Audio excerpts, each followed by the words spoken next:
সন্তানের মাথায় হাত দিয়ে কোরআনের একটি দোয়া পড়ুন, আল্লাহ তার জীবনকে পরিবর্তন করে দিবে, আল্লাহ তাআলা তাকে সাকসেস বানিয়ে দিবে প্রত্যেকটি ক্ষেত্রে। আমার প্রিয় ভাইয়েরা, সন্তানদেরকে নিয়ে অনেক প্রকারের টেনশন আমাদের,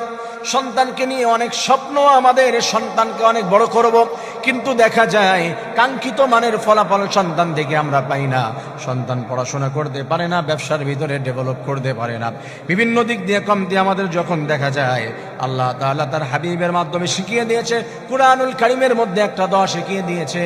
আমার কোন বান্দা বান্দি যদি সন্তানের জন্য এই দোয়া করতে পারে,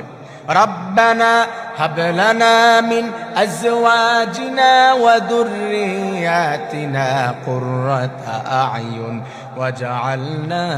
লিল মুত্তাকিনা ইমামা। রব্বানা, হে আমাদের, হাব লানা, আমাদের জন্য বানাও, মিন আজওয়াজিনা, আমাদের স্ত্রীদেরকে, মিন আজওয়াজিনা ওয়া যুররিয়াতিনা, আমাদের সন্তানগুলাকে তুমি আমাদের চক্ষু, আমার ভিতরে প্রশান্তি সৃষ্টি করে দাও, এমন করে সন্তানের